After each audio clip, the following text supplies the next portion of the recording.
Welcome to the Standardbred Podcast by Raising the Standards, where you'll get easy to follow retraining advice to help you feel less confused and more confident to swing into the saddle and unharness the potential of your standardbred. Here's your host, lover of a good old champ with a stamp, Nic Tassoni. Hello and welcome to this episode of the Standardbred Podcast. My name's Nic. I am the founder and everyday manager of the Raising the Standards program. And I'm so excited to say that this episode includes a bit of a chat again with the lovely Holly Mills from Mitavite. Holly is a wealth of knowledge and we are so lucky to have her not only jump on these podcast episodes and provide some really helpful information, but also she extends a lot of support to the Standardbred community through services like the NutriKey, which is a free advisory service available on the Mitavite and High Gain websites.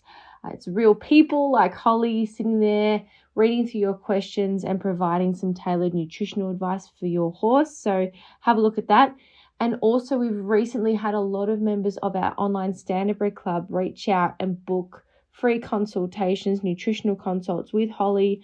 And we're just so grateful that she provides such amazing support to our community and also more broadly, just the entire Mitavite team. They're just people who love horses and we're so thankful that they're so standy friendly in particular. A few of the girls in the Mitavite office actually have standardbreds, so they really understand the process that we're going through when we're sort of remuscling and changing the diets and lifestyle of these horses. And yeah, so today's another talk. We had our first discussion with Holly on salt and electrolytes, which was a real hit. I had some great feedback to that.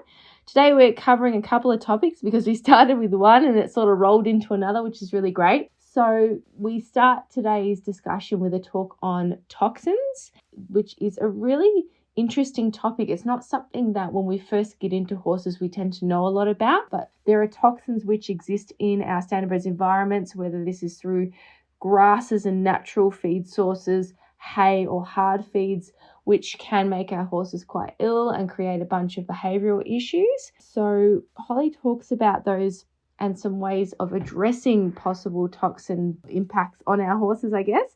We then dive into a talk about hay and roughage, which is a really important topic at the moment for a lot of people, particularly living along the east coast of Australia, where we've had a weird few years with, first of all, we had droughts, and then we came into this really wet season. Last 3 years, a lot of people have been impacted by flooding, and then so the ground's gone wet and dry, and some of the quality of pasture coming through isn't that great, and it can be very difficult to source good quality hay.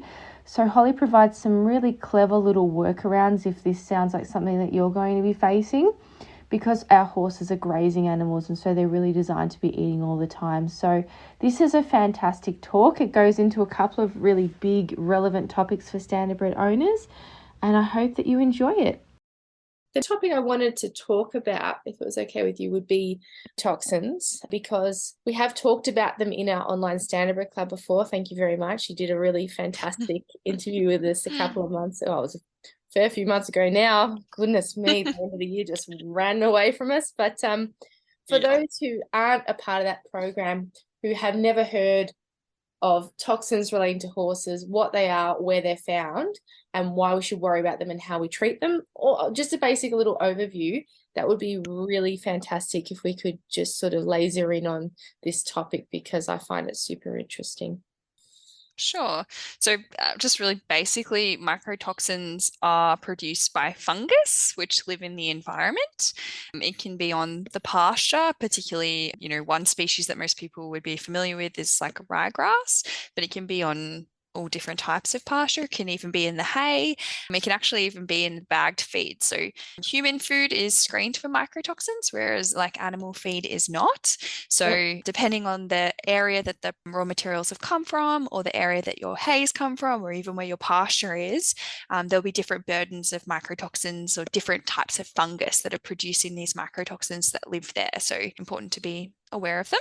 They are really tiny though, so you can't see them or smell them or taste them or anything like that. So they might be in your paddock or they might be in the hay, but you wouldn't actually know it. Yeah, I was gonna say, it's not like when you see moldy hay then and you're like, oh, I know something's not right Yeah. there. Obviously, if you've got poor quality hay, if it's like quite obviously moldy or obviously it's just a bit yuck, dusty or gross, Yeah. then that's a different kind of story. But yeah, mycotoxins themselves are microscopic. Yeah, and when we come into autumn, I'd heard in the past, and again, this could be a myth that you could dispel, but there are certain times of the year, depending on the length of the grass growth phase, that can be more risky for toxins for horses. Could you dive into that a little bit? Yeah, even like this seasonal change that occurs, it's very much like spring. The weather cools down a little bit, but it's still warm. And then we normally get a little bit of an increase in rainfall, which is exactly spring conditions. Mhm. So we'll actually also often get a lot of horses that founder or get laminitis during this time because the grass does start to grow again. But anytime it's wet and warm, it's just a good environment for fungus to grow. So sometimes we would recommend adding in a mycotoxin binder to the horse's diet at a change of season, just to make sure that they are, I suppose, protected. Yeah. So could you explain a little bit about that product? Because we do use it here at Raising the Standards. All of our horses are on the Safeguard EQ product, which is a high gain supplement. But could you just go into a little bit about what that product's doing to protect the animal? Yeah, sure. So Safeguard EQ is a broad spectrum mycotoxin binder. It's a little baby pellet and it comes with a little scoop. You just pop it directly into their feed. It's nice and easy. It's safe for any type of horses, whether they're breeding or working or sitting in the paddock. It's fine for everybody. And what it does is it adsorbs to mycotoxins. So basically it just holds onto them and makes them stops them from interacting with the digestive system and potentially entering the bloodstream. And so it holds onto them and then just allows them to leave by the manure. So it's very simple, the function, but it's quite effective. Yeah. And what are some of the, I guess, maybe behaviors or adverse effects on the animal's body? Yeah, so unfortunately it's really not specific because there are many different types of fungus and many different types of mycotoxins out there. And unfortunately, a lot of the symptoms of something you'd call it mycotoxicosis, a lot of those symptoms are non-specific, so they might actually look like something else. So sometimes people will think their horse might have ulcers, so they might be showing that girthy-like behavior or just general sort of grumpiness, and it actually could be a mycotoxin problem. Mm-hmm. Maybe they've moved properties and their behavior has changed and you're wondering, oh, they weren't like this before. It could be that your new property has a different mycotoxin burden, so you might want to give Safeguard a go for 2 weeks. Some people have linked mycotoxins with photosensitivity, so if they're getting sunburn a lot, you could actually try them on a mycotoxin binder. But even things like weight loss, if they're struggling to put on condition, it's just something that's worth a go. It's something that I think everyone should be aware of. It's not something that all horses require. Some are more susceptible than others, but Safeguard's available in that 2-week pack. So if you don't see a change in the 2 weeks, then it kind of tells you probably don't have a mycotoxin issue and it's not something that you have to keep using. But if you have a particularly sensitive horse, then it is okay to keep them on it 24/7.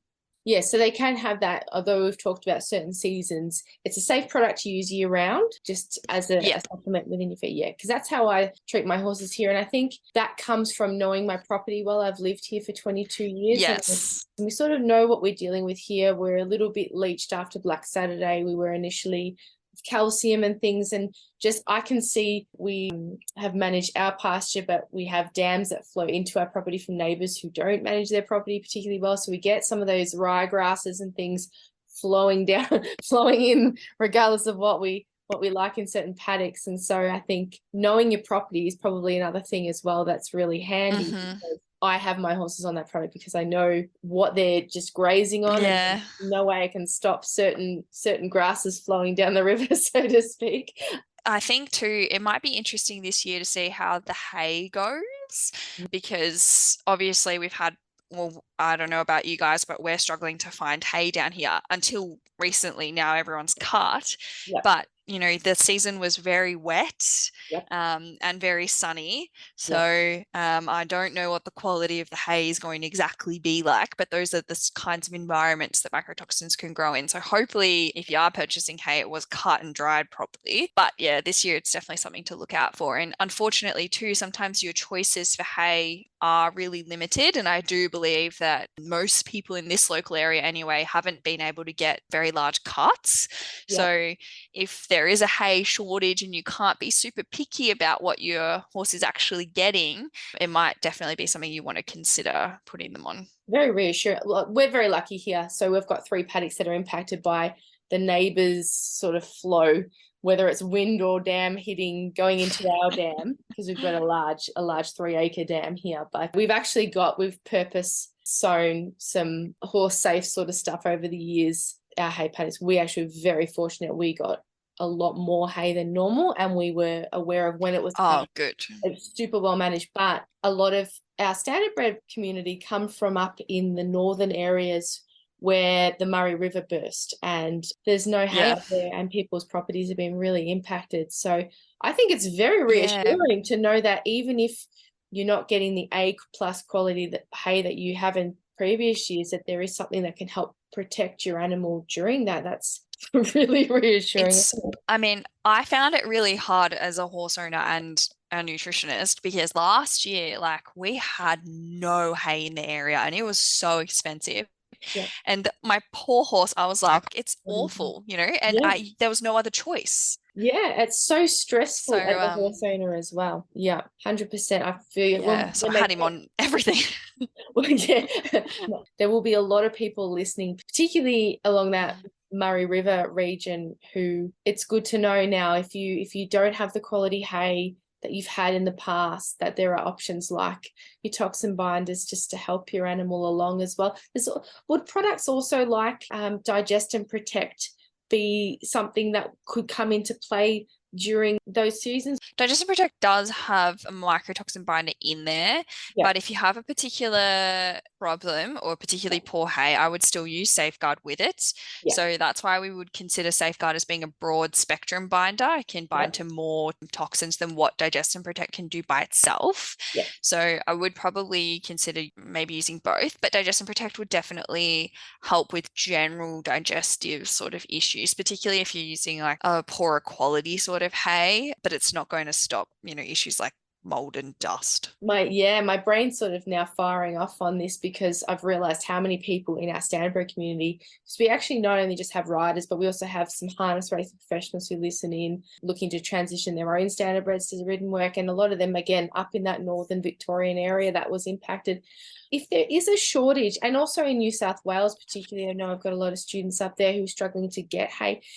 Could you talk to me a little bit about, as a bit of a Band-Aid solution, or even just as something to assist, what are things like fibre essentials that you've got products that are sort of fibre replacers or support? Could you talk to me a little bit about whether that might be an option for people, or how those products work in that capacity? Yeah, it's something that we've been discussing, what do you do when you've got no other option? And unfortunately, it's super tricky. And probably the worst part is that it's just really expensive. But it is something that you can do. So something like Fibre Essentials, even like a high gain product like Zero, is 35% fibre. Microbeat, is that another option? Yes. Okay. Yeah, so you could use microbeat as well. Microbeat's good too, because realistically what you're trying to achieve if you're trying to replace hay is you still want to achieve that continuous grazing. So you're pretty much trying to feed the horse as if they've got no teeth really at this point. This is how we would feed an aged horse. So, say for a 500 kilo horse, you're still trying to find 7.5 kilos of roughage. So you could mix things like beet pulp and either chaff, or even something like Fibre Protect or Fibre Fresh products, which is that bagged, fermented kind of, it looks like sort of like chaff, but it's long. So you can mix products like that together. You can pop them out in multiple little different buckets, or put bricks in there. So you want to try to slow them down from eating it. So you can definitely replace fiber using those sources, or increase their fiber intake. Say if you can only feed 1 or maybe 2 biscuits of hay a day, you definitely need to replace that fiber with something else just to keep their digestive system working. Otherwise, you'll end up with other issues. I was going to say that's basically to prevent them from gutsing all their food at once and then having an empty stomach. So that they need to have something going through their system all the time, essentially. Is that's what we're trying to achieve? Yeah, exactly. So sometimes with like an older horse, we'll recommend well, if people can, breakfast, lunch and dinner, but not everyone can do that. But we'll recommend mixing things like chaff, beet pulp. You can throw fiber essentials in there if you wanted to, just those fiber-based products. And then getting, say, 8 buckets and plonking them all around the paddock. Yeah. So it kind of forces them to keep the grazing behavior as well, because otherwise they just stand there in the one spot and just eat the whole lot. And so yeah, anything you can do to encourage them to move and then also slow them down. So yeah, people will use like bricks or just large objects. You can get specific slow feeder horse buckets, but you can just use a large brick, just as long as they can't eat the brick. They'll move it around and get to the feed. Yeah, because you got those little dog mats that have the little holes. But this is also something I would really like to I think this is a fantastic conversation to have for standardbred people, because another thing that we've got to get our brains around is just because we have a fat horse or a good doer, as many standardbreds are, it doesn't mean that it's really suitable to stand them in a bald paddock all day, because it's dry here. Like everything's dried out. So my horse hand-fed pretty much all of their feed. But you want to think about that 24/7 sort of cycle of their gastric system, of getting all of the, it's about the long stem fiber. If you can get hay, it's a long stem sort of feeding the hays, and then it is about the fiber and roughage, but it's also about feeding a horse once a day. If that's the only feed they're getting, really, even if they're a good doer, it's not an ideal scenario for an animal that is designed to graze. Yeah, if you are supplementing hay and you're only feeding it out once a day, then you want to, the next time you go out to feed them, ideally they'll have a little bit left over. You want them to not be finishing the entire thing, because then that tells you like, oh, you've given them enough. Yeah. Some people you can use slow feeder nets. Some people tie them around different areas in the paddock.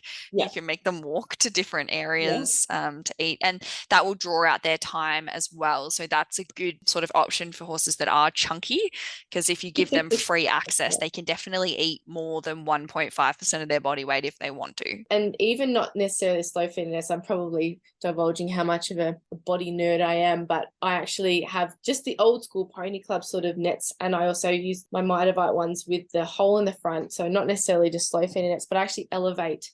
I have clips of some of my wooden posts, and I clip them on so that they're doing elevated feeding. And, I think that's really good for their muscles to be stretching and reaching out like they would have in the wild, as opposed to always eating with their heads down. But I just clip them onto different fence posts in my paddock. So stuff.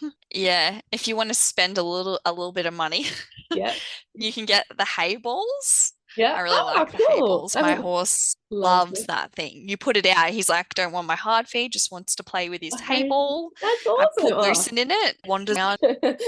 You've got me on another tangent now. I love this sort of stuff, because I think the thing about standies as well is they come from often yards, and then they're trained and worked on a flat track. So proprioception and getting them to move their bodies up and down and move around. Yeah, if you've got a flat paddock, getting them to think about whether it's with a ball or raising some nets or moving them around so they're not just standing in the same spot all day is a really valuable thing as well. The things we do for our animals, this is not an ideal scenario. We're not advocating for people swapping to hard feed instead of hay by any stretch, but desperate times sometimes when people are under pressure, you've got to get a little creative, but you also do have to keep this horse 24/7 cycle of animal designed to graze. Thanks very much to Holly for joining us in this episode. I know that my brain is just boggled by all of the amazing information I've just learnt.